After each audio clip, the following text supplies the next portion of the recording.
guys, welcome back to the Wannabes podcast. I am your host Morgan and my fellow host Luke, and we're joined by Sisco. Today we are going to be reviewing the film I Am Legend from 2007 starring Will Smith. Yeah, I'm excited. I am too. Old classic from when we were younger. Ish. Define younger. I mean, I was fresh into high school, but...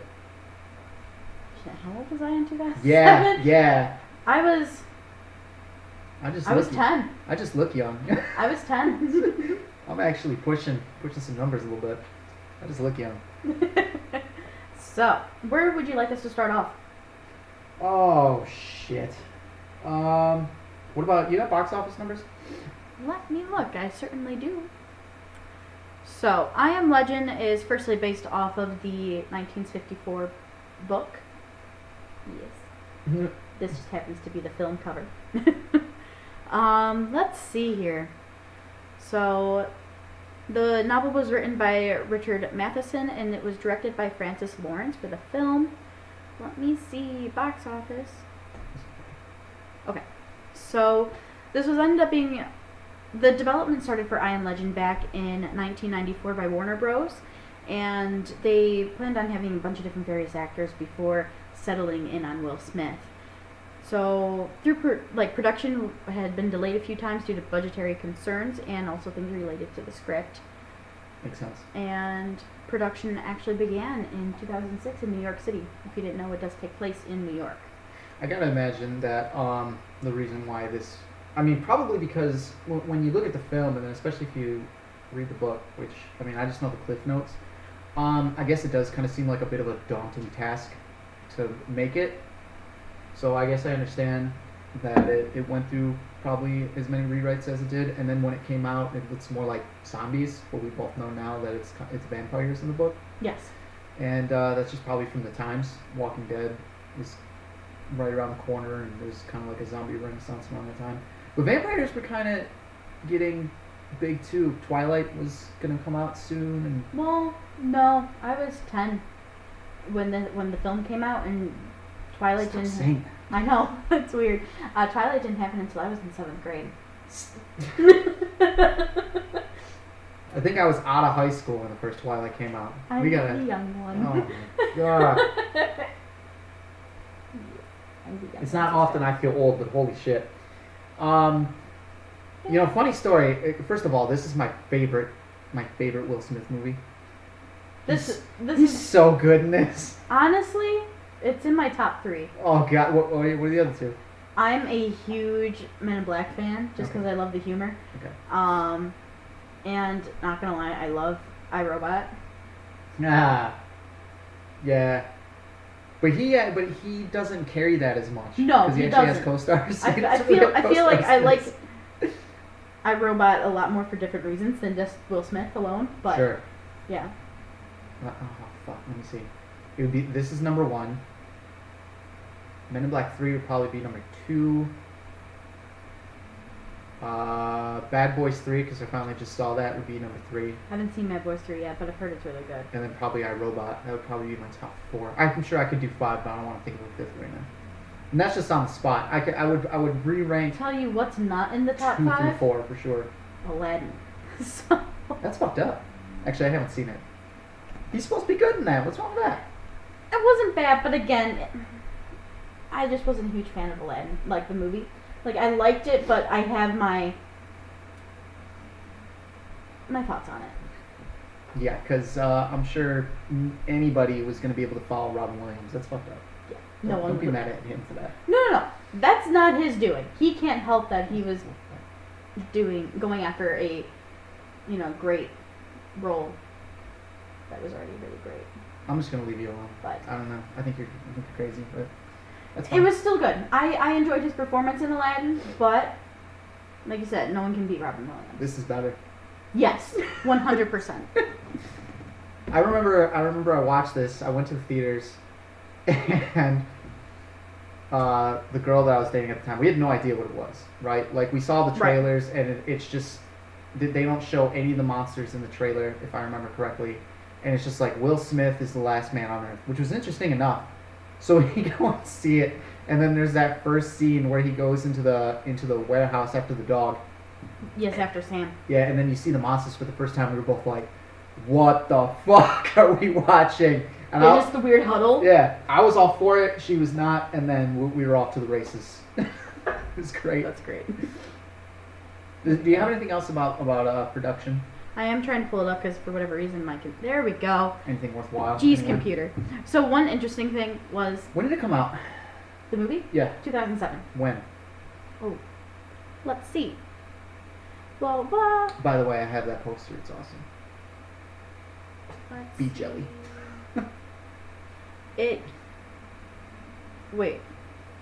It was a non-Christmas film released in the U.S. in December.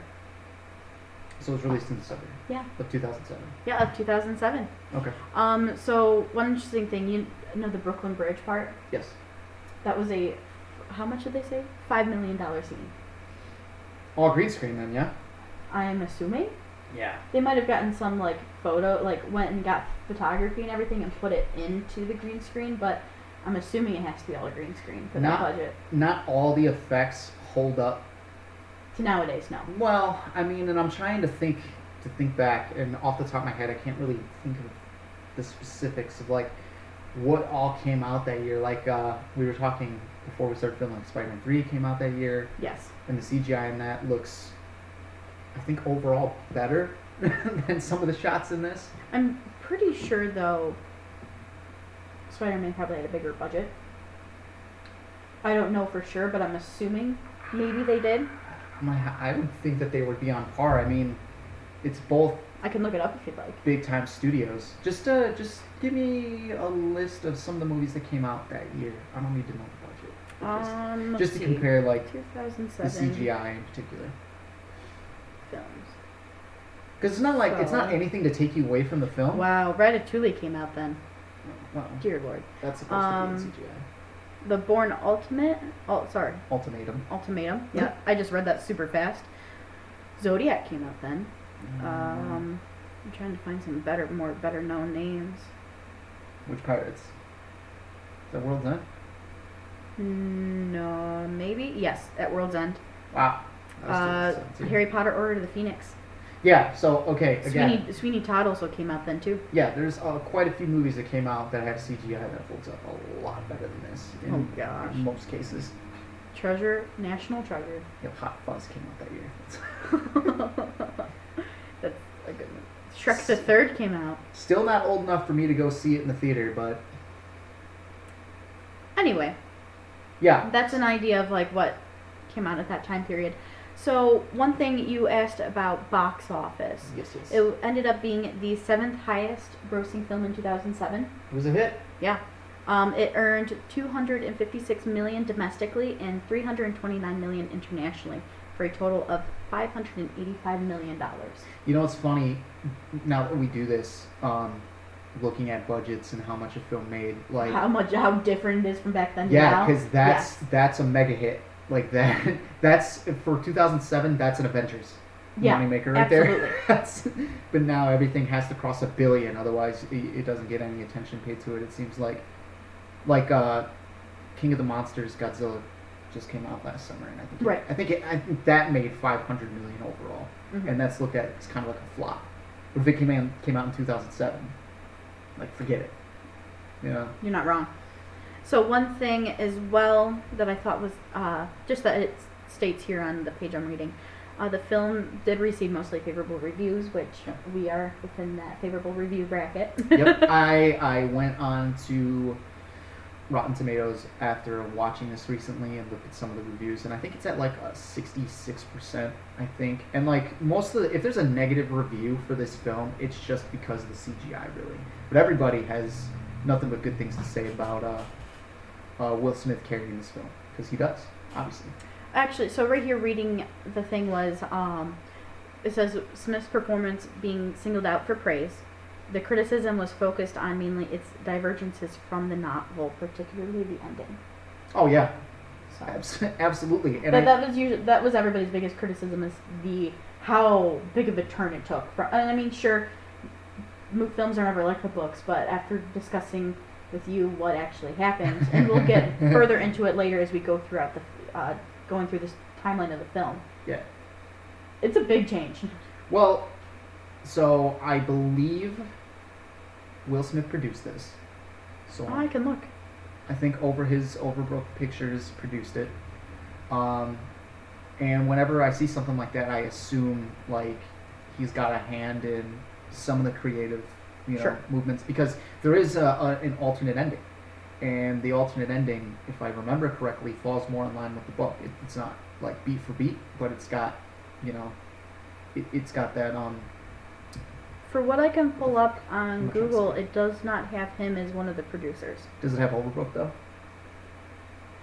No. So it has Akiva Goldsman, Neil H. Mortiz, James Laster, and David Heyman. I'll have to look into that. I'll double check that. Anyway, it still makes sense though that they went with the ending that they did, because it's Will Smith and you don't want to end the movie on a downer. Right.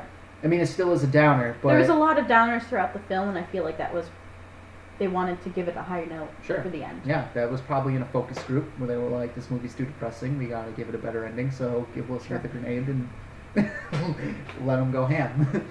Spoilers. If you haven't seen this movie by now, what are you doing? I mean, I can see somebody not seeing it, but you should. If You you should. haven't. It's very good.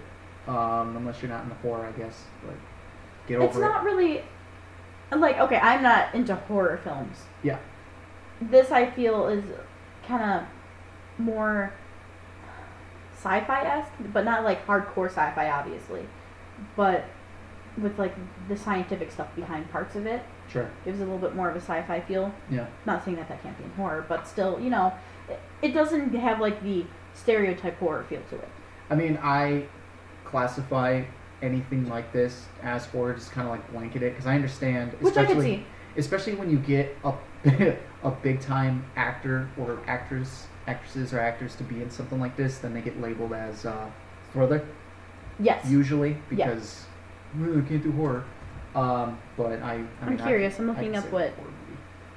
Okay, so what they have, like, it's under 5 genres. It's under Okay. horror, thriller, science fiction, doomsday, drama, and adventure. So, which is I don't accurate. know about the adventure part. I but don't. I can kind of see it. I guess if you want to push it to that extent, but I'll let him have it, but it's not. He would. yeah, sure, yeah. But I understand the ending, because it's Will Smith, and this is how we want it to go out. Mhm. But they still filmed the alternate ending, and that probably was filmed first, I imagine. Could have been. And have you seen it? I have not. You should check I it did not even know there was an alternate ending. out. There is. You can find it on the YouTubes. And yeah, I'm pretty sure. Again, if I remember correctly, it falls more in line with that. But it's kind of cool, and we'll get into it for like his character, if you think about it, and where his character started out, where he got to, and then to have him go out on that note, it's satisfying. Yeah. Even though everything's literally his fault. I mean, yes and no. We'll get Mostly into it. yes. We'll get into it. Mostly yes. We'll get into it. So where do you want to start? I actually would like, because I feel like this is the part where you get the best scenic view of the city. Talk a little bit about the CGI in the opening of the film. Well, I guess. Oh, and the Mustang? Yeah. Sure, go ahead. I feel like CGI wise, the actual making New York this dystopian sort of post-apocalyptic feel was probably the best CGI in the movie. Yeah, I'm assuming we got like fake streets and a lot of CGI. By the way, best part of the whole any cityscape scene of New York is the Batman and Superman Justice League advertisement. Yeah. Because there was supposed to be a Justice League movie that came out at that time that never materialized, but they still put an advertisement for it in this movie. Look for it if you haven't seen it. It's awesome. Yeah, that was very close too, because I was recently in New York, back in December, and it was interesting because like they had parts of like over on Broadway where they have like the big things for, like for Wicked. They actually had like the Wicked, and I can't remember the other poster they had for musicals that were up. Yeah. But I was in that area. I got to see all that stuff that was there, and certain things are a little different now than then, but still not drastically, surprisingly.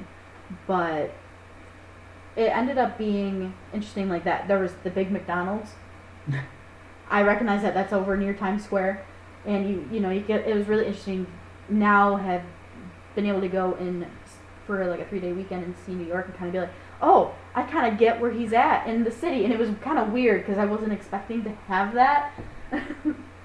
So Yeah, but they did really good, like with seeing like the different posters and utilizing that with the product placement and that sort of thing. It was interesting to see. Well, you can't. It's definitely New York. You can't mistake this New York. That's for sure. That is for sure. Seeing this and playing like Spider-Man on my PlayStation, I would love to go visit. Not that this movie's supposed to be an advertisement for New York to make you want to go there, because it looks pretty shitty in the movie. But New York looks rough. but it's still, it would be cool to see the landmarks and shit. You know, one thing that's kind of interesting is seeing how like quickly the nature took over, or at least how they had it take over. Yeah, it's just 3 years, right? Yeah, from when the outbreak not take happened, long, it was yeah. 3 years, and as weird as it is with like the pandemic that's going on right now. Yeah. Just a weird thought I had while watching it last night. Right now, like they're saying that like there's no more like vibrations in the earth, and that the pollution is lower because everyone's staying at home. And it was kind of interesting, like to kind of like see that in the film and see how quickly it overgrown to then now, like because we're in this phase and we're kind of hearing that kind of stuff. I'm like, Yeah, oh, that's interesting. Those like, NASA pictures were cool to see yeah, they were. from what's going on right now. But it's the cure for cancer, right?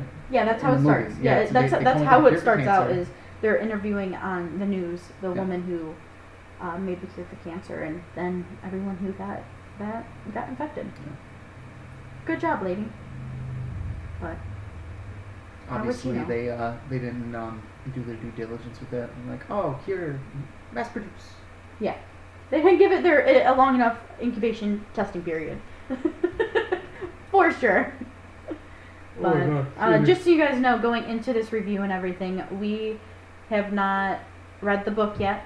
We both plan on doing it, and maybe we can touch back later on some other things after reading books. Yeah, mine's stuck in transit. Yes, yes, yours is. and I didn't know that you had it until we started talking about it, and it just kind of became a thing that we wanted to do and just couldn't make happen. But this movie's fucking good enough, so it doesn't matter. Absolutely. So, one thing I was curious of your thoughts. Okay. Because I like the look at least of the overgrown city again. Yeah. That's again, like we said, probably the best CGI in the film. Oh, hands down. What was your thoughts of the deer? It looked terrible.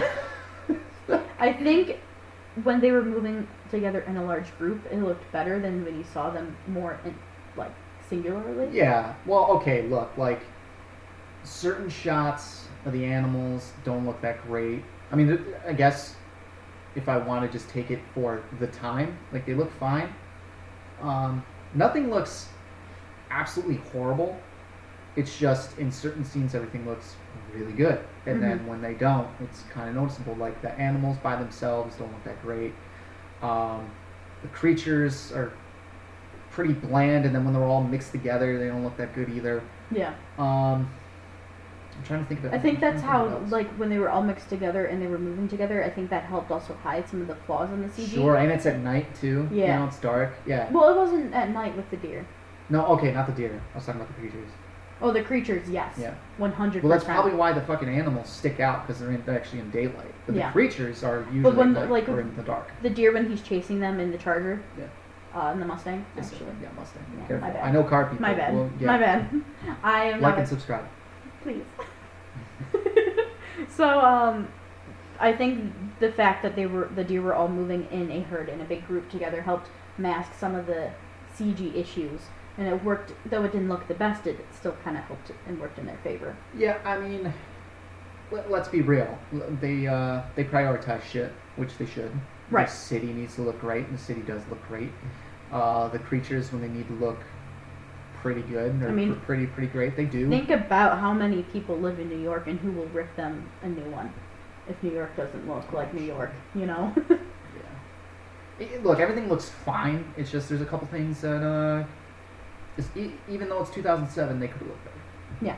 And maybe it's just, us being, wannabe filmmakers and having Yeah. studied things and stuff like that we're able to maybe pick out a little bit more than other people are. Watch too many movies because Yeah. we have an eye for this shit, and Yeah. I still envy people that don't, because they can just watch it and you're like, oh, look fine. Yeah, sometimes when people go to a theater and walk out and be like, that was great, and we're like, well.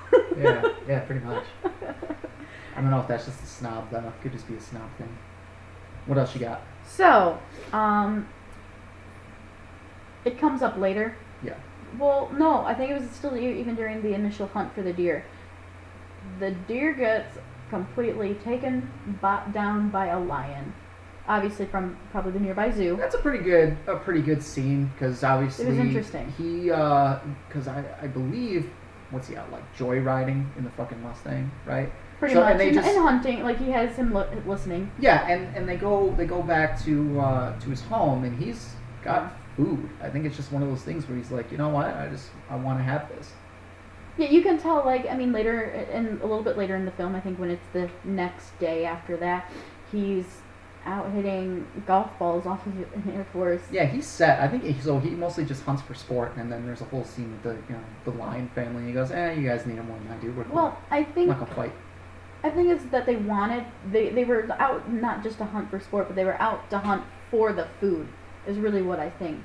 Like, because when you get there, all you see is, like, the canned goods. He's probably like, man, some, like, fresh medicine sounds great right now. Sure, but it's not like he needs it. Because No. if he needed it, then that's what I'm saying. There's that whole character moment with It those was lions. nice where I feel like that was a good thing to establish that he still has his humanity. Sure. Because he sees a lioness, a lion, and a little cub comes by. Well, he loses it later. Yes, he does.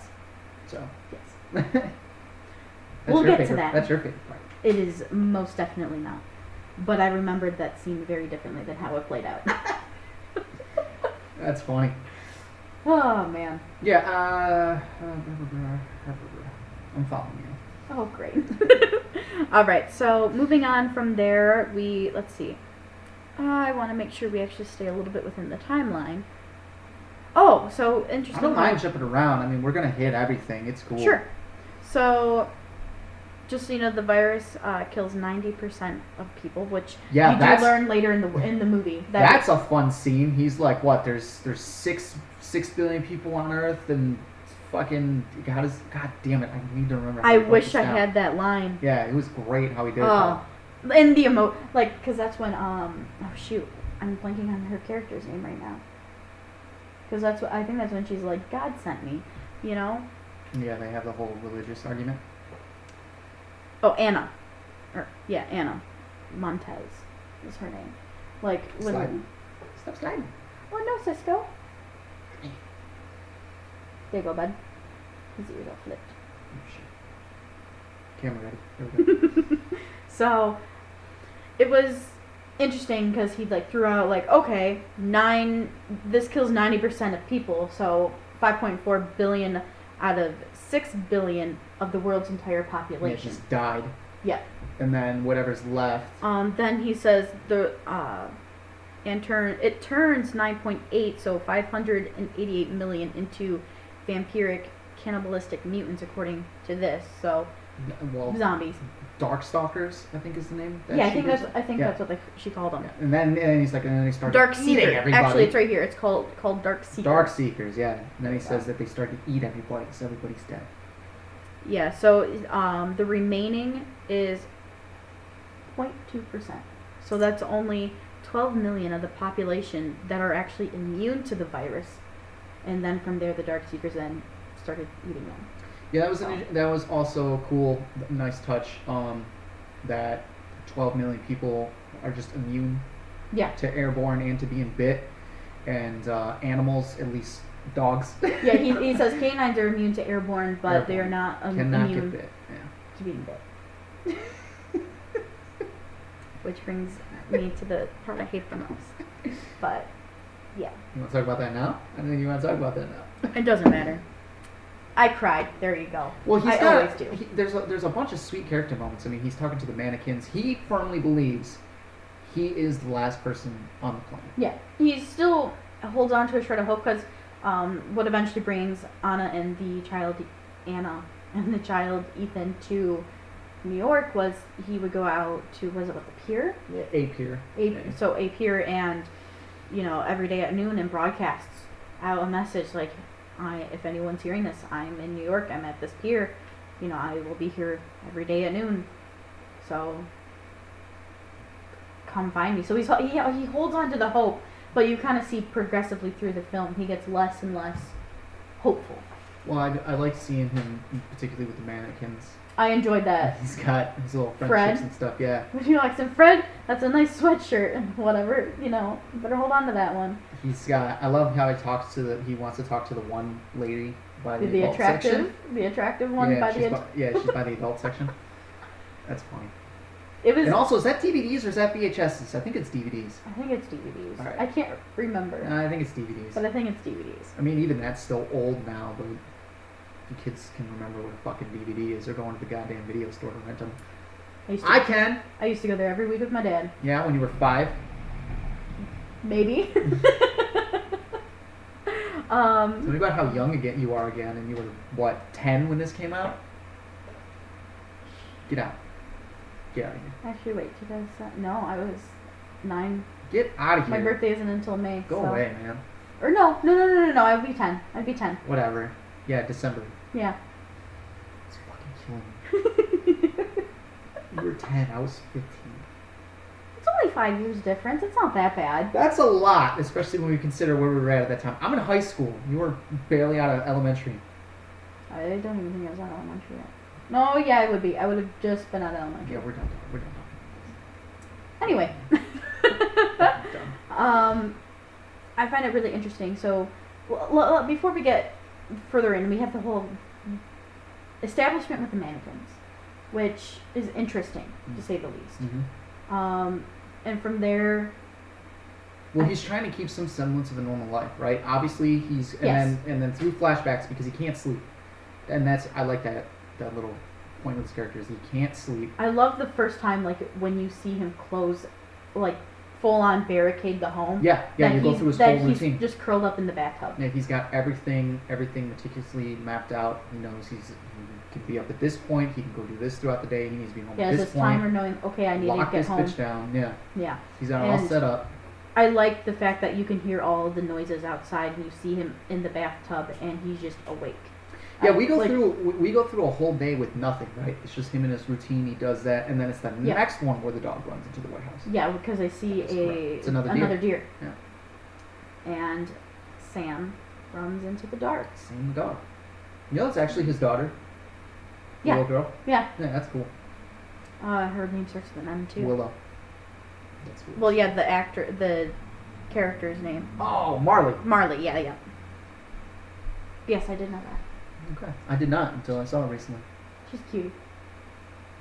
And I am Legend. She's a cute little girl. Anyway, so this is a very interesting thing because when Sam runs in, he's like, Sam, like, no, like you can see like. Oh, he goes from hey, we're hunting to dread real quick because the monsters are in the dark. You don't go in the dark. Yeah. And he does not want to go in there. No. He's ready to leave the dog behind, and then he thankfully does not. But he knows you don't go in there. Yeah, and when you're in there, like when he first starts moving in, you hear a struggle. I don't feel too claustrophobic watching a movie too much, but that kind of got to me a little bit. No, yeah. Because it's dark, he's freaking out, he can't see shit, and he's blocking the light because that's going to let them know where he's at. Yeah, like it was really interesting because, I mean, when I was watching it without Dan. You know, it was just me, and I was in my dark office just watching it. And, you know, it's not that I get scared easy or anything like that, but it kind of brought back, like, this weird kind of, like, euphoric moment for me, like, thinking back to when I was younger and I watched this. And it still gives me that same feeling, that weird, like, closed in, like how you're kind of saying, like, I don't necessarily feel claustrophobic, but everything just feels intense. Well, okay, so I had the opposite feeling. Really? Because, I mean, the whole setup, when he's in there and he's freaking and he's blocking the light and stuff and he's looking for the dog, that is terrifying. Yes, that's what I'm talking about. Okay, the noises are terrifying and all that stuff. Then when he actually sees the monsters for the first time, when they're hunched together, still kind of terrifying. But then when they actually show the monsters, yes, the noises are way more scary than the actual monsters. Yes. The monsters look fucking 100%. Stupid. And that's actually something I wanted to bring up in general, was actually have it in my little personal notes of things I wanted to touch on. The sound design was awesome. Yes. The sound design was great in this movie. Yeah. Like really from the movement of like the running of the deer to just him, like the breathing, even just simple little tiny sounds and details were great. Yeah, well, which is why it's a little bit of a bummer for me that the monsters are so subpar in Yes. their appearance. Yeah. There's like nothing to them. I mean, they just kind of have a jaw that extends farther just to make that noise. Like, they're ruthless, don't get me wrong. I would not want to run into one of these motherfuckers in real life. But as far as this movie goes, they don't do it for me. Are you sleeping right now? Yo, you're supposed to be the mascot, dude. Anyway, so when I first saw the movie, that whole thing, and anytime the monster showed up, it freaked me out. But now, looking at them, Yeah. CGI isn't that great, and their design is super simplistic and not anything to really look at. Right. Like, I mean, if you look at it nowadays from just how you see zombies in video games to how you see that, right. like, I mean, even in The Walking Dead and Go ahead. whatnot. Whatever you think. But All that stuff, yeah, and comparing the zombies to today, like you said, like, I would love to see these creatures yes, brought to the screen, but what they put in here, it's just bland. The idea of them and the sound and the atmosphere that they build up before you actually see them is way better than when you actually see the monster. 100%. 100%. And that's the only disappointment for me in this film. I agree. Like, I love the tense lead up, and then you see them, and you're like, oh. And you know what? We're going to get into it, but you're right, because you were talking earlier about some tone shifts, and now that I'm thinking about it, I never really realized it, because I love the movie Goggles On. But the tone does shift. It's like a suspenseful thriller horror movie, and then it turns into an action movie, and then you get the ending. So you're right. You're right. Yeah, I don't get that often. I know. You know? Did you hear that? I said she was right. Don't let him forget it, Sisco. Oh, he forgot about it. Where's the snack? That's what he wants. So, at that point, like in that session, Good boy. such a cutie. But like in that moment, you find, how do I want to put this? You find Sam hiding under a desk. Some desk. I thought the dog was dead. Even watching it for the second time, I was like, this dog is done. I want to know how that dog made it. Luckily, dogs are quieter than deer, typically. Sure. Especially on cement. No, all they did was save the moment, you know. But that dog should have been wasted, because he even sees like you can tell something died here. He sees the blood and it ends up being a deer, which was good. I was like, oh, cool, deer, sweet, the puppy's still alive. Luckily, like rewatching it, like I knew, like I know you're still alive, but yeah, I'm still freaking out. But it's coming, and I'm not looking forward to it. Well, and that's all thanks to Will Smith's phenomenal acting. He's still good too. Like I know you said you haven't seen Bad Boys 3, but I haven't seen it yet, but okay. I'm a Will Smith fan. Oh, I've always enjoyed his work. When he wants to be, anyway. He's got True. He's got some bad ones. That's not wrong. Anyway, that's another video. So from there, that is when we like see the initial attack. Yeah, so that's cool. And oh, by the way, a nice little touch is when he's in there, he's stepping on a lot of money. Yes. And it doesn't matter. There is just money all over the ground, and it doesn't. The best thing with the money that you, for now, is just kindling for fire. Yeah, it ain't shit. Just walk all over it. It doesn't matter. He could pick that up and be set for life, but it doesn't mean shit anymore. As sad as that is. But actually, no, it's not sad. No, that's I wish... If we have an apocalypse, that's exactly what's going to happen. No, happen. it's 100% how it's going to happen. Yeah. Well, let's be real. It's going to be toilet paper that decides who is the rich one. If nowadays doesn't teach you that, I don't know what will. Jesus Christ. So, from there, you end up seeing this really interesting thing that comes back to play later. Not that much later either, where he creates the trap. Yeah, well, because he, he's got that dog so well trained. Yes. They're running and he goes, hey, you go through there, go through the little hole, and then he just suicide dives up the fucking window. From all the different type of flashes that we get of the, from the past, he's had Sam since she was a puppy. Right. So there's like that, they've had plenty of time. She was a puppy back when it first happened. Right. So he's had she's plenty. what? She's 3 years old max. Yeah, so he's had 3 years to train her. Yeah. So. Well, everything in here is like really character driven. Yes. Every 100%. little thing. I mean, he's got, what is that, pneumonia? He's spraying all over his jacket. Vinegar. And shit. Is it vinegar? Yeah. So that was something I wanted to actually bring up. I firstly thought that was awesome. I mean, I know that's a hunting thing, but I didn't know what it was. So it was really interesting because you have, in the very beginning when they first go home after hunting the deer, Yeah. he's spraying it on his doorstep. Yes. And that's how I recognized it was vinegar, because of the bottle. My mom has that bottle. Nice. Nice. And the vinegar is been said, for a lot of like cleaning stuff, to like be a great way to clean things. Run some vinegar through your coffee thing, make sure that all the vinegar's out, and it's gonna be running great. I've done it, I promise. Sure. Just do it right. Sure. So. I don't drink coffee. Go ahead. But it's used as a great cleaning agent as well as a sterilizing agent.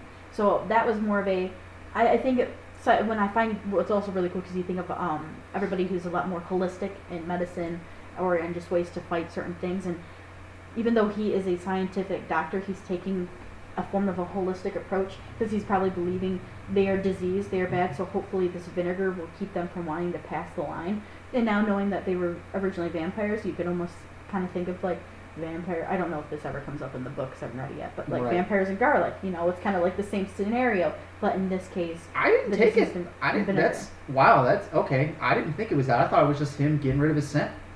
It could be both. I think it's both. That's all I thought it was. He's just making sure they can't follow his scent. He goes home before the sun is down, even Mhm. like a little bit, and he makes sure his scent's all off. They can't track him. And then he did the same thing with the coat to set up the traps. That way, here's where I want you to go. I'm by it, but you're not going to come to me. Right. And you know what? That could totally. What my one theory cannot be No, anything. that was- But it is possible. It was something that I thought of when I saw and noticed he Yeah. was using vinegar last night. Oh yeah. So I was like, maybe that's what it's for. Nice. Yeah. So That is a cool trap, though. It's got the tarp. He puts it's a dead deer. Dead deer, right? Some kind of dead animal.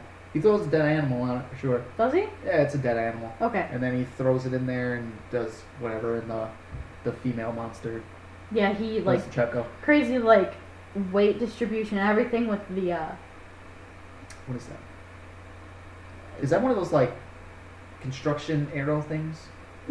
Like when you're driving down the highway and they got I don't think so. I think it was actually like a vehicle. No, that's a vehicle later. They use a vehicle.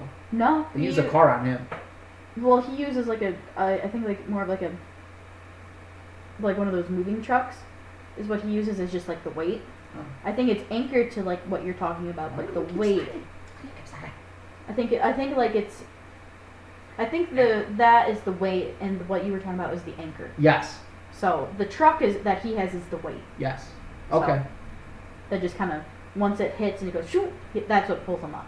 That was very interesting, because that is when you see the zombie that keeps coming back.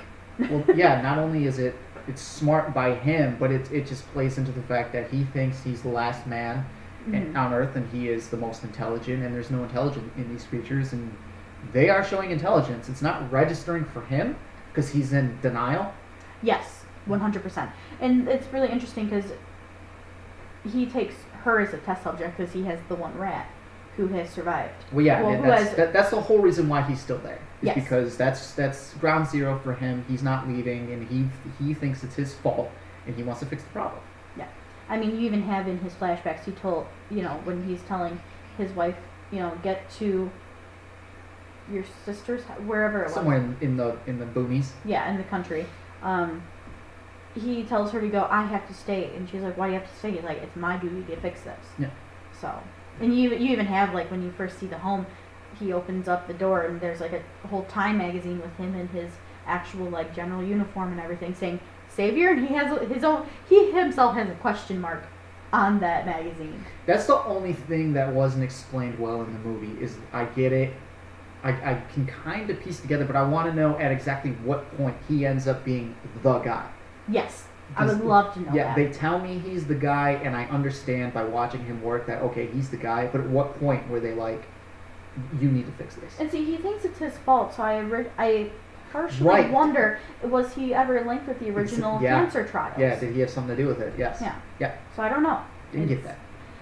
Maybe the books will explain it. I don't know, like, what starts it in the book at all. It's like, knowing that you have the book on the way, I'm gonna, since we're still in lockdown, I'm gonna read this.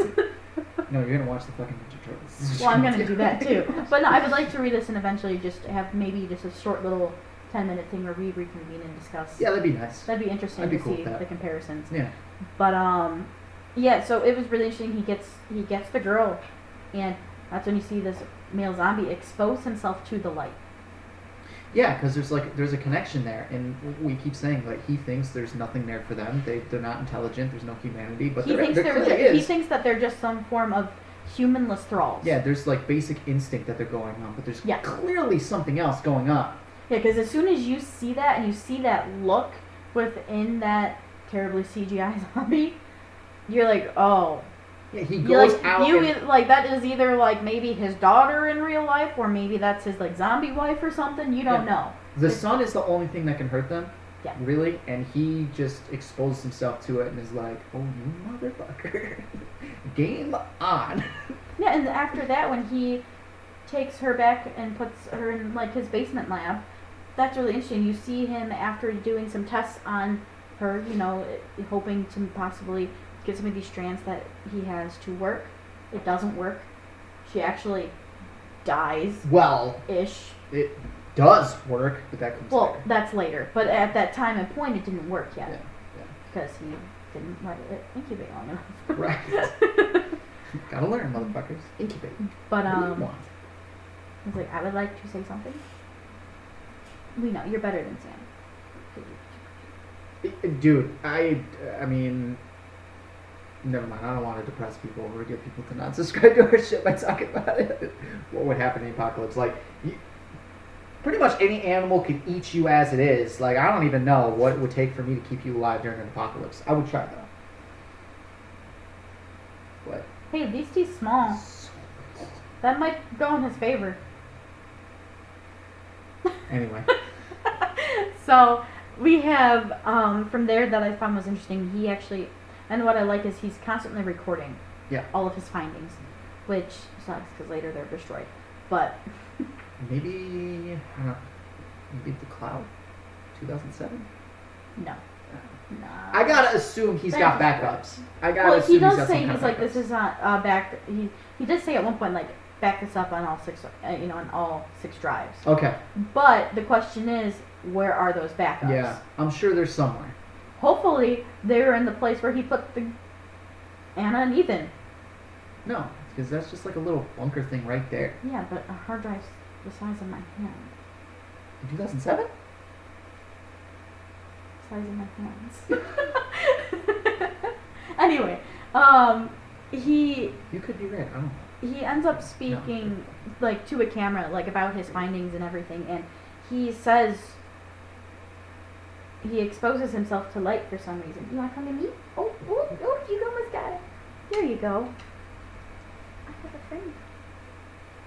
Hi, Sisco. Yeah, he's still not registering that. There's humanity. Yeah, that the monster did it out of caring. He didn't do it just because, like, it was his like instinct. He even says in it, like, oh, he exposed himself to sunlight. Like, he says that and then says there's no form of humanity in them. Yeah. They're just a shell. Is your favorite scene next? I think your favorite scene is next. It's basically next. Yeah.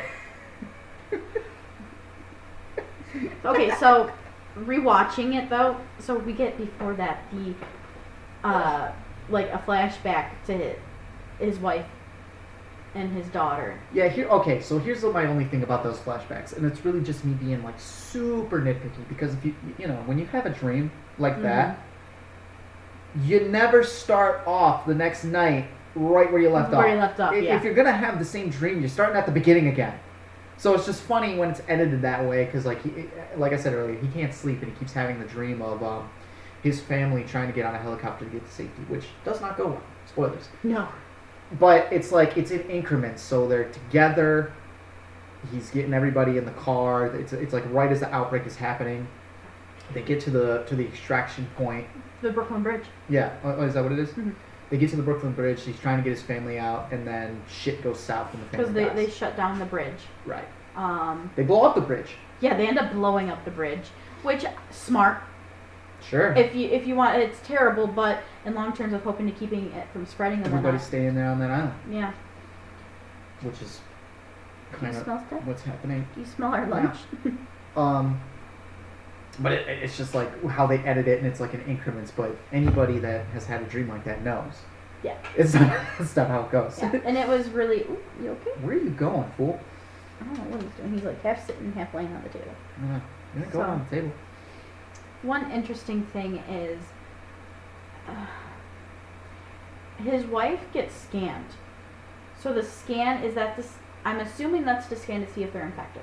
Yeah, and like they scan their eyes, which they don't give me enough of that because they scan their eyeballs, and I'm assuming there's some kind of abnormality there that's Well, going to show up. you do see at one point even that there's a woman and her daughter yelling, "Take my daughter." Yeah, and the She's mom's not like infected, bleeding and from she the is eyes. bleeding. So I'm Yeah. assuming that's maybe where the first symptoms start. Sure, but they don't tell me that. They don't tell us that. There's not a whole lot in there. Whereas I was watching The Crazies last night, and that's kind of the same thing. A plane crashes into like a river that supplies drinking water to this whole town. They're drinking the water and they end up going nuts.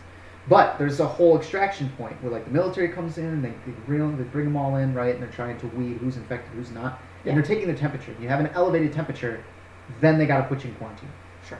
That makes sense. Or in this, they're like eyeball and they show somebody bleeding from the eyes. Cool, Well, but like, think about it. how does it start? Later in the, not that much later in the film, when certain things happen to a dog, you see him immediately checking like the eyes, and you see changes in the eyes. Great. So that could be and a that way of- happens real quick, but that still doesn't tell me like, do the poochies get it quicker? Does it just like, Yeah, because it seemed like there's a very fast progression. does it just come in and bitch slap them into monsterdom, or does it like take a second? Do you have to show symptoms or anything? Like I see bleeding eyeballs, but like, how fast does that happen? You know, like where are we at in like phase 1 of you being sick is the thing. They just go scan eyeball. Oh shit, red. Let's go. And then he has them scan her again, and it comes up green. Yeah, so that's another thing was, How many I was times do they get it curious. wrong? I was curious, like, how many people then have you denied just because you were scanning too fast? Right. Or is she really just at the peak, like the beginning of her infection, and she was actually infected and didn't know it? Exactly. And you just released it. So there's a little more, but again, I mean, Well, we gotta doesn't release it. we gotta keep the movie running along here, and that's. But there are still some things that you could have told me, just to flesh out your story a little bit. Do you have any thoughts, Sisco? I think he wants Dan. He wants the intern. So, Interns. that was interesting. You end up seeing. I started rewatching because I know spoilers. Sam dies. The dog. Yes, but That dog goes out like a champ, though. yes, Because they have 100%. because they have zombie dogs. The zombie dogs looked cool. The zombie dogs did look pretty cool. They actually have like an aesthetic to them as opposed to like weird bald humans. Yes. And one thing too, though, with that part, and this is where I cried last night, No, of course. was when his daughter Marley says, "Take Sammy. Sammy, you have to protect Daddy," and she just pushes her puppy into her dad's arms. And because I know what's coming soon, I had to pause and walk away for a moment because I was crying. I think I remember that. Yeah, I hear you talking about that. Yeah. You were gaming with Dan last night, and I come out, and I'm just Dan's like myself. I'm like, I'm crying. That was, In your defense, I remember vividly in the theater, everybody was crying. yes. Now that scene, the scene when Sammy dies, Yeah. I remember it differently than how it actually plays out. How do you remember it? I remember, and maybe I'm just mixing it up with another zombie movie that had a dog. Okay. She was like on the table, Oh, okay. No. and she like, I know this has to be a different movie because I feel like it was like zombie dog, but somehow like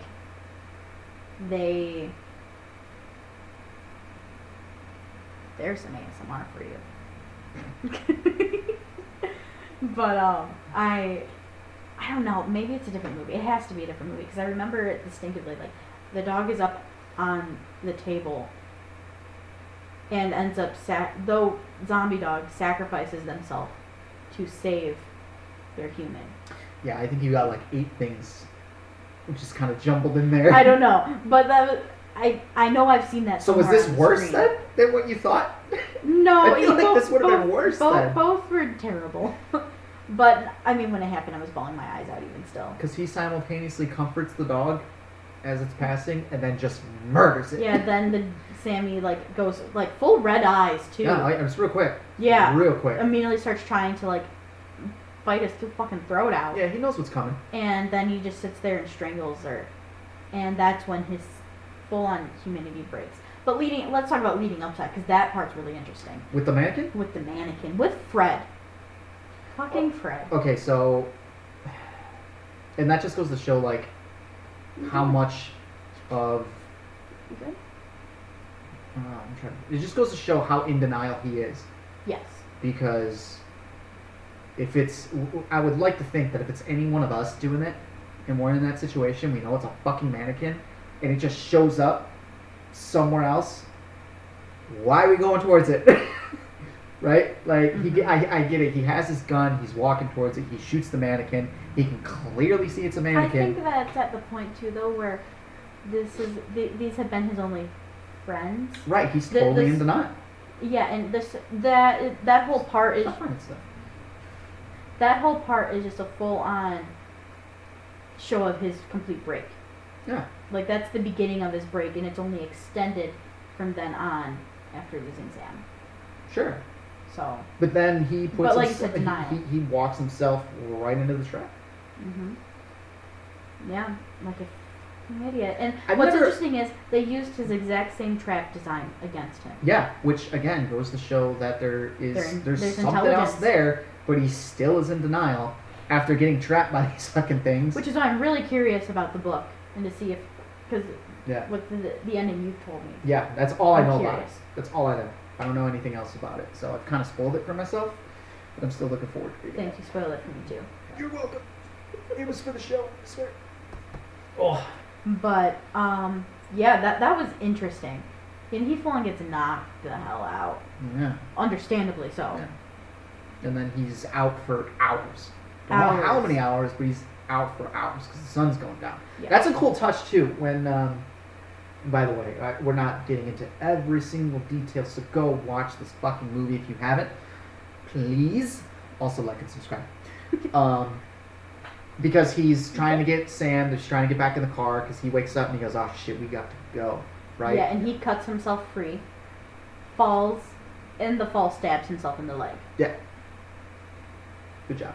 Yeah. But with the fall, I'd love to see like some of the people who like look at movies and do like the physics and everything to see how realistic that getting stabbed would have been. I'm sure to be super realistic. He's already like still half knocked out. Well, I know it's realistic and it feasibly could have happened, but I would have loved from just like the setup of the scene and how they actually did it, because some people really hardcore break down that parts in the movies, and I would just like to see like how much into detail they took that a little bit. Oh, that's what I'm saying. I gotcha. Well, up to this point, he hasn't really suffered any damage, so story-wise, it makes sense. Like, he's got to get hurt eventually. Yep. Right? Yeah, absolutely. The hero has to get hurt. And this also goes in turn for, like, the slow approach back to the car, then with the whole... That was cool, because the zombie dogs have been unleashed. They have unleashed the hounds, but they can't get to them because there's still that little bit of light that foot of sunlight that's coming through, like, the big cityscape. And they can't cross. Gotta wait for the sun to go down. You see them originally try to, and then they recoil back because of the pain from the sunlight. But I'm almost kind of surprised because it was only a foot that they didn't push through it. But that was just mainly for the lead up of him trying to get... the dogs, too. Yeah. I'm sure had it been the actual man... He probably would have. Probably would have. Yeah, yeah. That could be, But instead he's being a dick, and he's like, I'm going to use my dogs to get your dog. Yeah, he's like, you took something of mine, I'm going to take something of yours. Was it like, we're about to fucking trade? That's actually a story beat that I just came up with right now. But yeah, that makes complete sense. Yeah. That's why he does it. Very interesting. Let the dogs get you. But And they do. yeah, And then it leads into your favorite part. Fucking worst part. You see, I mean, Sammy fights like a fucking champ. Oh yeah, she's the boss. Sam was awesome. She fights 2 of them. Yeah. I mean, Will Smith kills all 3 of them, but the dog fights 2 of them. To protect him, so he can, because he's struggling with one on top of him until he finishes that one off, and then it goes into the whole, it goes into, like, you see just Sammy around him, like, fuck, rolling, biting, like, it's insane with Sam. Right, and he's doing he's doing real good, because I'm watching it and I'm like, okay, I'm like counting the seconds. I'm like, you got this much time. You got to get rid of the first one, then you get the second one, and then he kills it, and then like falls. I'm like, ah, shit, bye, Sam. That sucked. Yeah. You wouldn't have stood, like, I see you, and everybody else sees you standing on that table like a champ, but dude, you don't stand a chance. Sorry, man. He's tiny, so he might have been able to run away. You don't run. Look at that. That's him getting ready. Or is that little growl? Yeah, he does not run. He fights. Asshole. He is an asshole. But you then have, I mean, you have Sammy's bit. You see her starting to limp and everything, and that's when he's like, no. Like, he has this full on, like, the realism, like, oh shit, I'm about to lose Sam. I think he has a moment too when he gets her back to the lab where he's like, he wants to use compound 6, I think. Yeah. He wants to use it. It's shown to have some effects, like maybe there's a shot, but he gets there and he's like, yeah, no, we're too late. I mean, and everyone there is sitting like, use it, and he's just... I wasn't. I was like, oh, well, because I've seen it now, so I was like, all right, here we go. Yeah, but when it first came out, I know, I was like, fucking use it. Do it. Please use it. I didn't know. I didn't know what was going on. I remember watching it for the first time, and I was like, okay, so the dog's gonna. I was like, oh, okay. Yeah, and that's when you definitely see him like lose the rest of his humanity. Yeah, he's done. He goes to the mannequins to try because he says that he's gonna talk to the female one again before all this happens. He even tells Sam, hey, I'm gonna go talk to the female. And he goes over there, and it sets in. It's mannequins, dude. You're all alone, and he just figures, fuck it. Yeah, he like the entire time he's sitting there, he's like, answer me, please answer me. And it's a mannequin. She can't answer him. So. Then he decides he's gonna go out like a champ. Yeah, he goes on full rampage mode with his car into zombies. On that pier. He gets a few of them. Yeah. With that car. Yeah, no, he actually does pretty decent. And that CGI for that car. Yeah, I think fucking terrible. Yeah. It's really bad. It was rough. It's really bad. It doesn't help that those weird bald blobs are all over it too. Yeah. You alright? Yeah, my foot's just super asleep right now. Oh. You can give them back whenever you want. It's okay. I never have animals. Getting you through this tough time. Absolutely. He's my comfort for Sammy's death. The cool thing though is that he immediately goes from being alone to not. Yeah, which was surreal for him. Very surreal for me watching the fucking movie. You know, yeah. I thought this dude was the last person on Earth, but then once that happens, well, now you start to think about. At least I did. I was like, okay, well, clearly he's not. There are more out there. So when this lady's telling him, hey, there's a sanctuary and stuff, like why he's still in denial, I don't understand. This whole movie is pretty much Will Smith's character having my this. legs aren't as big, so I'll get them back. Having this set of beliefs. That way he can be comfortable. And how this world works, and then just slowly throughout the movie is actually being told, no, you're wrong. Yeah. And he just doesn't pick up on it. Sorry, Sisco, my foot was super asleep. That's cool. And then, obviously the movie's written the way that it is, and it's a movie, and it has to play out, but I guess if you want to think about it, if he picks up on these hints even a little bit, maybe he makes it. Mm-hmm. You know?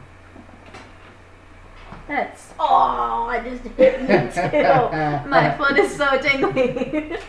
But anyway, going on, we said that he's on that pier with his car completely going on a grief rampage sort of thing against these zombie things. Yeah, he's done. He's had it. He thinks he's all alone. He is ready to die, but he's gonna take out as many of those fucking things as he can.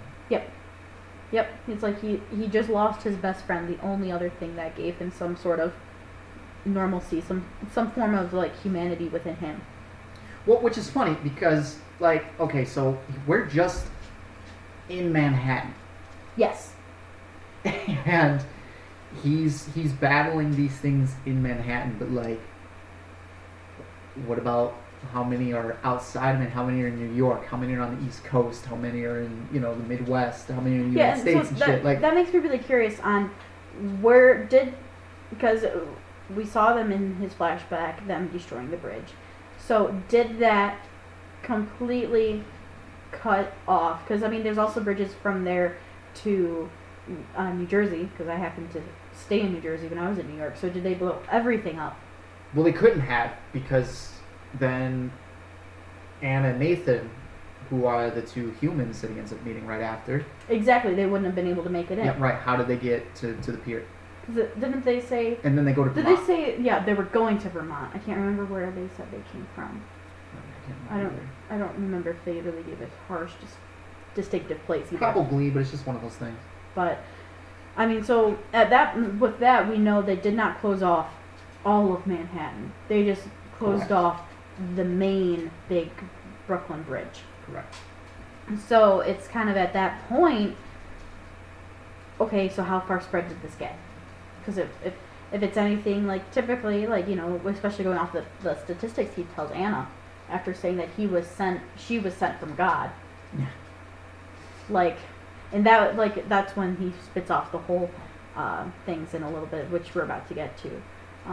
You know, I want to know how far this got, and it probably got far because you have to go all the way to Vermont for the shelter. Sure. Yeah, I gotta imagine. Well, and he says, you know, just fuck it, we can get there right now. He says that the virus takes out 90% of the human population. Yes. 90%. So That's just the virus. yeah, just That's the virus. not going into then from there who else got sick, or then from there got ate. Right. So there's what did we say earlier? 12 million people that are actually immune. Yeah, so it's like 2% of the population, or 0.2% of the population, is actually immune. Okay. So everybody here it is. else So is yeah, either 12 million of the everybody else is population. either dead or a monster on Earth. So yeah, that would be the rest of the world. But just Yeah. considering his And he does say from there, and he's like, that's not even counting the immune people who have died to basically, he didn't say it exactly this way, but he also brings up like, and then the Dark Seekers started feeding on us that were immune. well, I mean, I'm just saying it's just like his sense of heroics and just his whole mindset and how like big and important he makes New York feel when it's like, no, dude, the rest of the world has this problem too. So when these two new Right. characters show up and they start talking about, you know, there's a sanctuary and there are more humans, for him to be closed-minded and just be so bleak about it, just, you know, it doesn't make me root for him as much as the movie would want me to. Yeah, I completely agree with that too. Because we had, well, I mean, I think it's in this video, I can't remember now, but like most of what happened, everything that happens to him in this movie is entirely his fault. Like, he goes about it just in the wrong way, and I get it, he's got a sense of urgency and he wants to be the guy to save the world, and he thinks he's the only one that can do it, but like, just his decision making is very subpar for somebody that's supposed to be that smart. So one thing that, while he's on the pier, he ends up car gets flipped, pushed almost to the edge of the pier, almost in the water sort of thing, and that's when you see just like the horde coming towards the car. Yeah. And then you see all of a sudden this huge flash of a flare, and they all run off. I'm assuming that's UV lights then, yeah? Yeah? Because if it's just would- lights, why would they run away? Like, the sun hurts them, not light. Are flares UV? Now I want to know. Because it's like the lights on her car that she uses. Well, I feel like she was it sounded like, sound design wise, because I was wearing headphones and I was watching it. It sounded like a flare. like the sound of a flare being struck. I'm pretty sure she just lights up the headlights on her car. Yes, they are. Flares are UV light. Okay. So it could have been. It could. I think it was the car, and then also just to get closer, maybe she did light a flare to like. I don't know. I feel like I heard just the strike. just because it affects the monsters and they run away. Like it has to be UV lights, right? Yeah, absolutely. And then she grabs Will Smith's character Robert Neville and takes him back to his house. Yeah, and you see an interesting little scenario in her car, and he's like says like, keep driving, don't go. She asks where do you live, and you keep on seeing as if it's like he keeps seeing his wife at first. In a way, like he keeps thinking maybe this is my wife, in some weird like knocked out kind of weird haze that he's in. And she's like, where do you live? And he kind of mumbles it out, and then from there he says, but keep driving, don't go home until dawn. Well, yeah, he's got a meticulous way of doing things, and he knows that they'll track him, and we've gone through watching him do it, so of course he's like, you can take me home, just don't do it right now. Yeah, exactly. And with that, we quickly learn not that much later that she took him home. She didn't listen. No. And what I find really interesting is at that point, like when she's finally there and through like you see him go through this awkward stage of not being used to having actual humans around anymore. Right. Which was, you see him completely snap, throws his eggs and bacon, the bacon he was saving.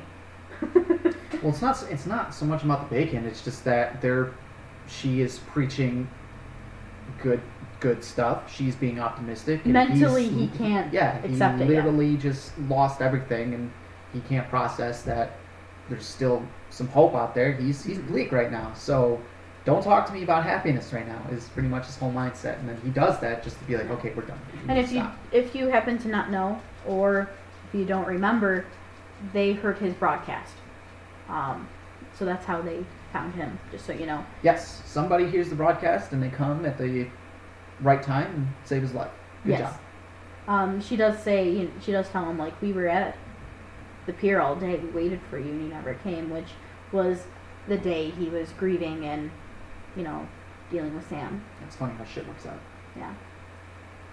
So that was interesting. And so you see him basically have his big breakdown, and that's when you see not only Anna pull a gun on him, but even the young boy Ethan grabs his knife that was at the table.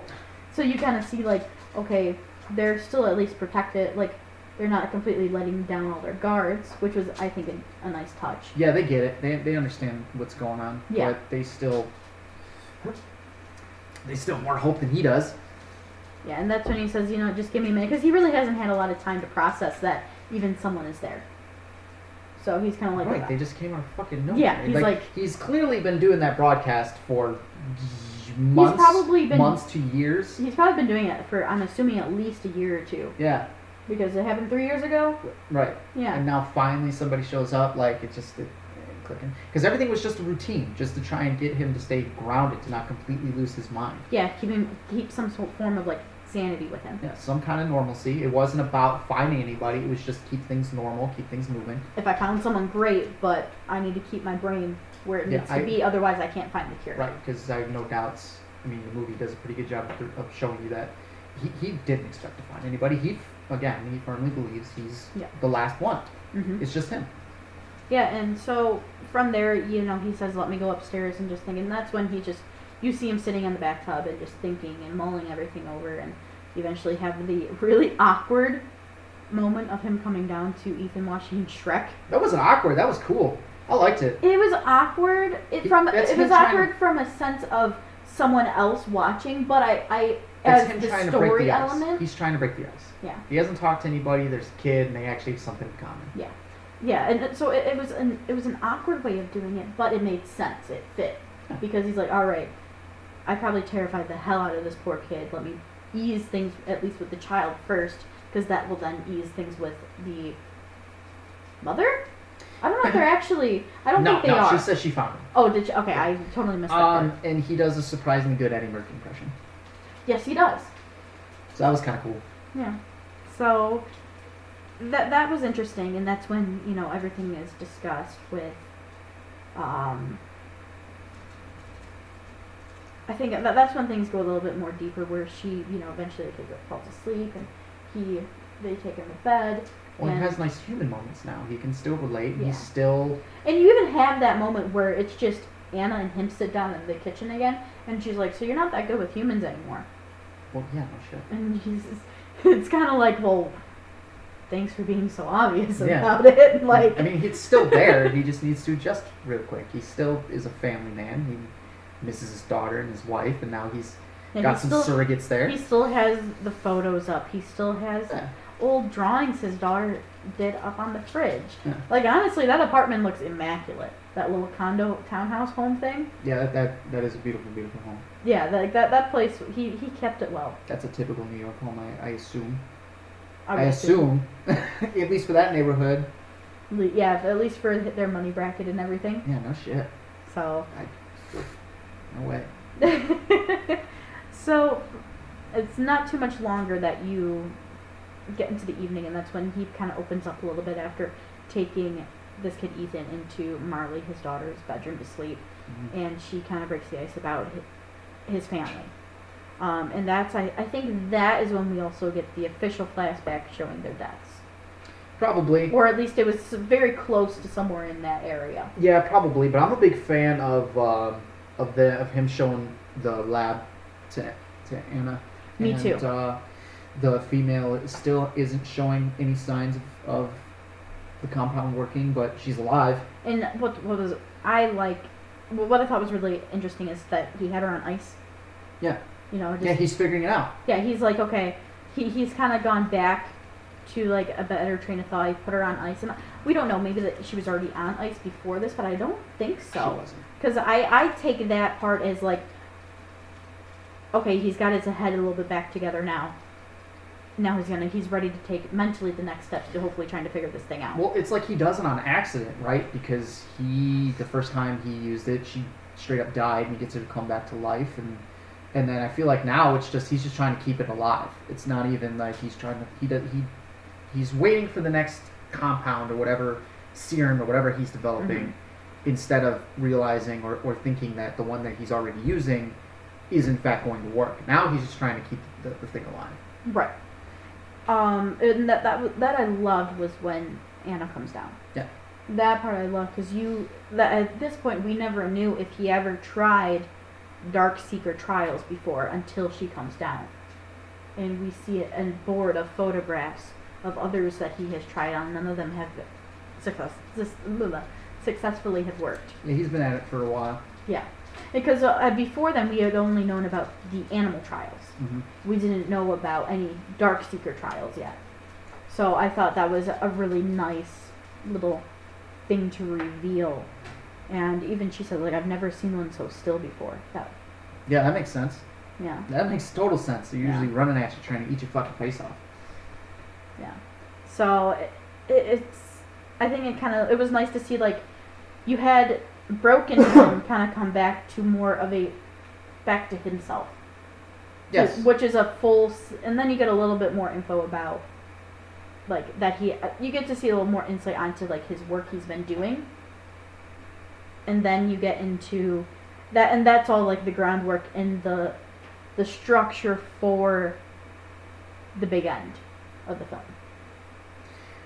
I mean, I guess, because this is where the movie shifts for me and becomes a totally different movie with The Siege. Because now it's just an action movie. Yes. This is like hardcore. Which is fine. Action. I loved it. It's totally fine, but it's a completely different movie. Everything has been some sci-fi, some intrigue, some mystery, and thriller. A little thriller, yeah. And now we're just like, now it's wartime, more bitch. like, it's action with a hint of horror. Well, yeah, it's World War Z before World War Z. Yes, in a way, yeah. That's exactly what these fucking zombies are. They're the World War Z zombies, except I think the zombies in World War Z look at least a little more interesting. Yeah. But they still jumble together and are really fast and climb on each other and shit. Yeah, fucking Max Brooks. I have my own theories about if we'd actually have, like, super speed. Like, we wouldn't. Like, either we wouldn't, or we would just be running faster than we normally would because we wouldn't have the mentality to say, stop, this hurts. Or I'm out of breath. I subscribe to the whole thing of like, and I just kind of throw this on like pseudoscience because I don't actually have the knowledge to back it up. Sure. But if there were to actually be a zombie apocalypse, just to touch on it real quick, it wouldn't last that long, I don't think, because of how bodies deteriorate and shit. Yeah. I don't think, and they sure as hell wouldn't fucking run. No way. No, that's like when you see it. The pack mentality, I think, would be there, but I don't think they would run, and I don't think it would last that long. And if we, as people that weren't infected, were to go to like the north and like be in the Arctic or something, or somewhere that's just colder, we'd be fine. And that's actually bringing up a point. She actually even says in the film, apparently the disease doesn't survive in the cold. Theory. That is right. A full-on theory. Right, just like with the sanctuary in Vermont, and of course Will Smith's character's like, this is all bullshit, and we're all just fucking done for. I'm the only one that can fix this. Yeah. Right, because that's just what he's been believing for 3 years. Which actually 3 years isn't that long of a time, but I guess considering how quick they show, everything just went to shit. Yeah, that, and then I guess do see amidst like the escape of like him trying to get his wife and daughter to safety on the helicopters. You do see things go array. They end up blowing up the Brooklyn Bridge, as we've mentioned before. You see people starting to jump onto like the bars that you would step onto to step into a helicopter, and pulling it down. Yeah. And then that helicopter collides into the one his wife and daughter are on and kills them. And I think that witnessing their death and how quickly things just deteriorated probably is what helped accelerate like his mentality. Sure. Yeah. Oh yeah, for sure. Into the scenario. Absolutely. But the siege is a cool scene when they come in and like he's got the whole like block of his street rigged with explosives. So what was really interesting was you've seen it in the past, like earlier in the film, just like when you saw him going through his routine, having the really, I can't remember what it's called, but that like pump crank mechanism of getting the gas out. So he had that, and then you never got to see a big shot of the block, but completely around where he lives is just, he is lined with cars. Yeah. And when you see the thing right before they explode, they're tighter than what a parallel park would be, so he obviously purposely lined them up. I didn't notice that. I thought they were just like left over, but yeah, that makes sense. I thought they were at first too, but seeing that scene, they seemed really close. And obviously, he probably had a little bit of gas in all of them. Nice eye. And then everything is rigged and then rigged them all up. And that is not something that he did overnight. So he's been at it for a while. He was ready. I mean, shoot. Even I was constantly thinking every time I saw him close like the big barricade. I can't think of what they're fully called, but over his windows and everything. Yeah. I was like, that took him a while to set up because that was never like that before. Yeah, you gotta imagine that with his shutters and everything. Like the freaking bomb shelter kind of feel. He's got nights where he's probably like, look, dog, you gotta get muzzled and I gotta hide you. Like, we need to be quiet tonight. Hopefully you don't come into this house, because he did not get that done in a night. Well, think about how much daylight there is in a day. He probably did a lot of it. I doubt he would do it during the night. Right, that's what I'm saying. But like, if he doesn't get all those shutters up in day one, he's got to spend that night. Also, another thing just to go off of, in the very beginning when you finally see him back in his home, you see just the line of the Honda generators. Yeah. And that just kind of leads into course, like Honda. Yeah. The product placement in this movie is obvious. This shit's top notch. That's probably how they paid for their big. You said that the one shot was like the Brooklyn Bridge. That's probably how they paid for it, with all the fucking product placement. Probably. Oh man, but from there it's like that kind of sets up a little bit like that begin. Like you see all the generators. You see all of a sudden the first time he closes the doors are bomb shelter doors. They have to be to survive the rig that he set up. Sure. And he's trying to keep them out, which doesn't even work. Yeah. So comes through the ceiling and other stuff, and it's like annoying. And he's so annoying. And he's got guns in every fucking cabinet, drawer, which makes sense. Nook and cranny. Like he is ready to go. Makes sense. I mean, hey, he was able to venture out and go get some and stock himself up. That was one thing you never really got to see, Sure. except for in the part where he's chasing like the big honcho guy out the window, shooting him. Yeah. You never see an issue with him and ammo until that point. By the way, yes, correct. But the coolest scene, from my favorite scene of that whole part of the siege is when he is going after the main zombie in the house, and he hides in the kitchen, and then he sees the propane tank. Yes, and he shoots blows. propane, blows him out. It's like, that was cool. That was a good move. So there was an interesting thing is thinking about like all that. At this point, he's trying to call out to Anna the entire time, Mm-hmm. like to make sure she's okay, and she's not responding. Right, because there's a creature. Yeah. Later on, we find out there's an actual creature, and she's hiding with Ethan from it. But Well, which is funny because these creatures can hear. So like he's yelling, and the creature is not anywhere close to where they're at. Like, I want to know why the hell he thought that they were in the fucking ceiling. I don't think he's making a hole. He was making a hole for them to through. breach in. Right. Yeah. Okay, that all makes sense then. He's just ignoring them. Yeah. He's got a job to do. Because seeming how certain things have worked with this, with our main zombie antagonist. Yeah. He seems to be like the hive leader. He's got his character is pretty cool. His design is stupid, but his actual characteristics are pretty cool. Yeah, they're really interesting, and it almost kind of seems like they're following him and his orders, which is really intriguing to me. And then from there, you see, I feel like that's part of the reason why he just let. Okay, boss is dealing with his issue. Yeah.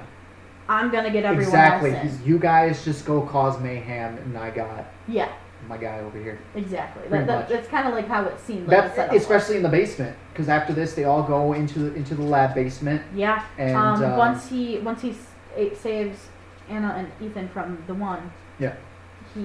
They all run into where his lab is. They get the plexiglass. Close it up, and then you see the horde. You see like two of them just go phew, like breaking through the door. Yeah, they break through the door. They all get in, and then the boss comes in. He's pushing everybody away. He's like, "This, I got He's this." like, "This is he." Like it was the whole. You gotta back up. He's mine. Yeah. Sort of like feel. Yeah. which brings us to the ending, which is cool. Yeah. It doesn't necessarily work. It was at that point too when you finally see there's a breakthrough for him in his research. Right. Which is great. It sucks. It's kind of like a Deus Ex Machina kind of thing. Yeah. Because it's not explained too well. It's just like he just goes, the key is her blood. Okay, but why? Like, why is this one special? Because you had her the whole time. If you haven't seen the movie, when they finally go in and they go down in the basement, they grab the zombie chick subject that they've been using the whole movie. They get behind the plexiglass, like Morgan said. They shut the door, and then they look at her, and she's starting to get like pigment back. Yeah, she's going back to being a human, not a monster. And Will Smith's character looks at her and takes a blood sample and goes, "The key is her blood. This is why this is working. Here, take it." And he gives it to Anna, and then he puts them in hiding. But my whole thing is like. But why? Like, it's not explained. It just... So, I didn't take it so much like her blood is the key. That's what he said. It's more so... Well, right, but I think it's more so the key is within her blood. Okay. That's kind of how it's like, whatever is working, you can molecularly, like, if there's probably, hopefully, some sort of scientific person where the sanctuary is. Take it to them. Hopefully they can break down the molecular, like, all the molecular stuff, figure out what is different than her blood, recreate it, distribute it. So we just got lucky. Yeah. Okay. That's my assumption. Yeah, it could be totally different in the book. That'd be interesting to see. I don't even know if it doesn't even go like that in the book. If I remember correctly. we will get there in a moment. But that's still just we got to wrap this up. You know. So okay, right. The ending just kind of goes. It was this way. Interesting. What do you think that little room was? It almost looked like it was maybe like a little old furnace sort of thing that he puts them into. Yeah, I think that's all it was, like a cast iron little thing. You know, it's going off of when typically a lot of the old, because a lot of these apartment townhouse buildings are actually really old. Sure. You know, yeah. I'm assuming it's one of those really old cast iron furnaces that would go up through the entire home, and that Mhm. was where you would feed it. Mhm. And I'm assuming that's where he pushed them into, and how it was able, kind of like the bathtub scenario, was able to survive the blast. Yeah, well, yeah, that makes sense. He's like, shit's about to go down. I gotta get these people to safety, and he could have gone in there too, but they probably would have just gotten in. So that makes sense. And he has his. He's not a religious man, so I'm gonna call it the coming to Jesus moment anyway, because he Yeah. realizes this is it. I've done it. I'm good. Now I need to protect these two people, so that way the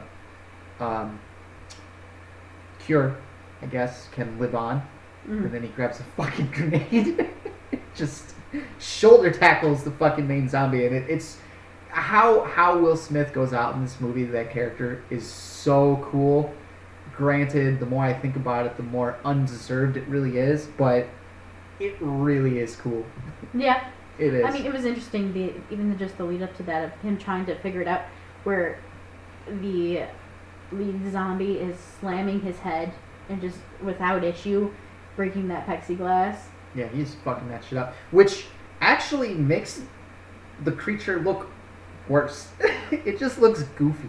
Yeah, it makes him look kind of like rubbery. Yeah, it looks Yeah. really bad in that scene. But it's Yeah. cool because the whole butterfly thing in there, which we didn't touch on, but whatever. Yeah. You can if you want. I don't care.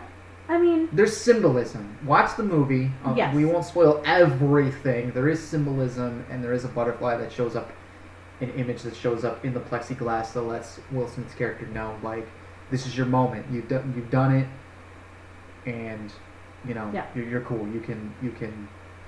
God damn it! You've got the cure. You did what you were gonna do. You figured out how to save everybody. Now you just gotta make sure that it can live on. yes, exactly. And he does. I mean, at the same time, like, in doing this, you can hopefully go be with your wife and daughter again. Exactly. So, Exactly. it's happy. Exactly. And And he goes out in the most boss way ever. It's so cool. He was pleading, though, and trying to speak with the leader, though. Like, I can cure you. Like, I can fix what has happened to you. Right, but that kind of goes into, I think, the book, I'm assuming so. where it's like it's not his planet anymore. Like Yeah. they are the ones that are being replaced. Like it's not about saving humanity. It's about adjusting to what these new creatures are. Although in this film they are depicted as the monsters when they're kind of not. Hmm. You know, it's supposed to be their planet now, which is how the One interesting thing was, like, during our one technical difficulty, I was Yes. happening to reading the back of the book. Yeah. And it says, by day he scavenges for food and supplies, desperate to find any other survivors who might be out there. But all the while, the infected lurk in the shadows, watching his every move, waiting for him to make a mistake. So, I guess he's taken, and that was one point I want to bring up when you see Anna down in his lab for the first time and seeing all the photos of all the other dark seekers that he has taken before. Why was it this one? In a way, like, if they, like, in the movie comparatively to, like, the description of the book, have they always been watching him because he's the only one around? Like, 'cause think about it, they technically could see out the windows of those warehouses. Yeah, they probably have, and with those pictures of his failed test subjects, like, to them, he's been kidnapping them and fucking torturing them and killing them. Yeah, which kind of goes into, like, the fact that, like, this isn't his role anymore. This is the... So So it's kind of interesting to, look at that. yeah, so for us, and the way that the movie is framed, yes, he found the cure to save humanity, but for them, he's murdering them, and they don't necessarily want to be cured. They're good. They don't want to be cured. Yeah. They're fine. Like, you need to go away. Yeah. Which is, I think, the direction that this goes, and I think the alternate ending goes as well. But we gotta I'll have to look up that alternate ending. right. Because after we read the book, we can talk about that we too. could talk about that. Because this whole movie is like a Will Smith vehicle, and he's got to look like the hero, and he totally does. It is a cool ending. Hmm. I don't think it's a great ending, but it's fucking cool. Like I love watching it. It's so much fun to watch. Yeah. But if we're talking about like how the story is supposed to go, no. And then at the very end, one thing, like, I understand the symbolism behind it is after that point, you finally see Anna and Ethan making it to the sanctuary. Yeah. And it's full on. It looks very military-esque. on the outside, and then on the inside you see it's almost like a big neighborhood. Yeah, and they got their whole, like, however many acres and yardage all fenced off and shit. They have their They have their men posted on top, like, Yeah. literally watching and everything. And it's weird that she walks in, shakes a hand, and is just me, like, here, this here's- vial of blood. Take the one thing that we have that could probably save us. You don't seem like a corruptible person. Yeah, instead of being like, do you have a lead scientist? Do you have a doctor? Yeah. Like, going to someone who would make sense to go to, just because if it was me, realistically, I'd show up and be like, okay, not everyone can be trusted, even humans. Okay, yeah, but Like- I think, but that's just a product of the time, right? Because now we've got so many fucking zombie movies and disaster movies that have come out, like, and all these movies and shows seem to fall under the same thing as, like, the zombies, the monsters are bad, but it's the humans that you got to worry about. Those are even worse. Whereas this comes out at the time that it did, and it was like, nah, here's your happy ending, and we're done. Yeah, We're done. for sure. So that makes sense that it's like that, and yeah, that's the end of the movie. They get to the sanctuary, and depending on how you want to look at it, now that we've brought up these other facts, it's like they either save humanity or they just kind of get wiped out. It could go either way. But I like the way that it ended, and I love this movie. This movie is fantastic, even with the things that I just nitpicked. Yeah, you know, there's things here and there, but overall, I love this movie. This movie's great. It's a great movie. I don't think that it gets enough credit because I don't hear anybody talk about it now. Yeah. Besides, like, you bring up, like, hey, let's interview let's review I Am Legend. I don't ever hear about it. I think this is something that needs to be looked at again. If nothing else, just for Will Smith's performance.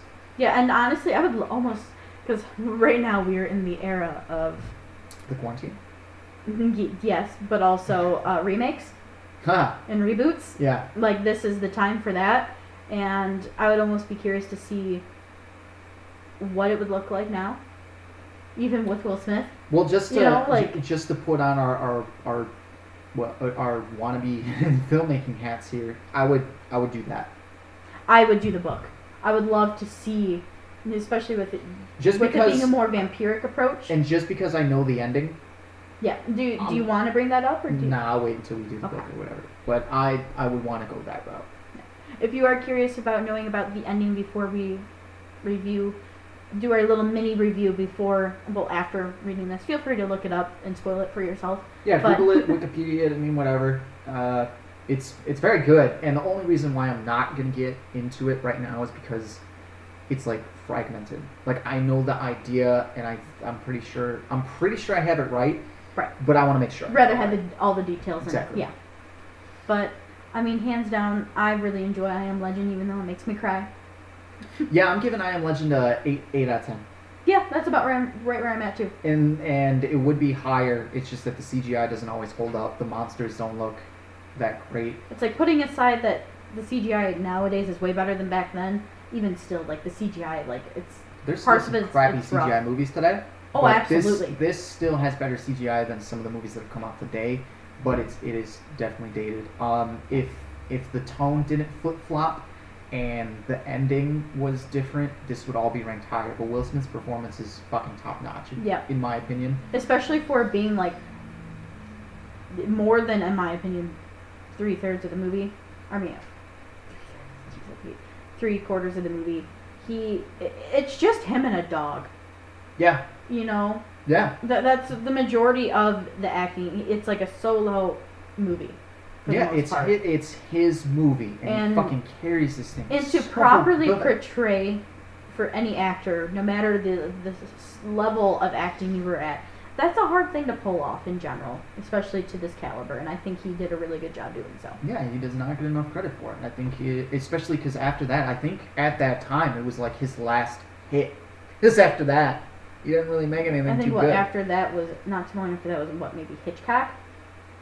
I think Hitchcock came out in 2007 as well. Oh, did it? I think those came out in the same year. Let's look it up, just because I want to know. And then you get movies like After Earth and whatever other subpar shit. Like, from I Am Legend to, like, Men in Black 3, he doesn't really do anything that great, I think. I'm pretty sure. Let's see. When did Hitchcock come out? 2008, so it was the following year. Okay. But way better than Hitchcock. Oh, fuck yeah. And Hitchcock isn't a bad movie. I like Hitchcock. yeah. But, I mean, is there anything else you wanted to add into the review? No, that's it, man. Go watch the movie. If you have Amazon right now, it's free on Amazon Prime. Yep. I'm pretty sure you can go bargain bin this thing on Blu-ray for like $6. If that. Yeah. I think I saw maybe when I was, just double checking on where I could go see it, there was a rent thing, and you could even rent it for like $3.99 or something. Yeah, especially right now, you're in quarantine, you have anything better to do, fucking watch this movie. Yeah. It's relevant. Kinda, yeah.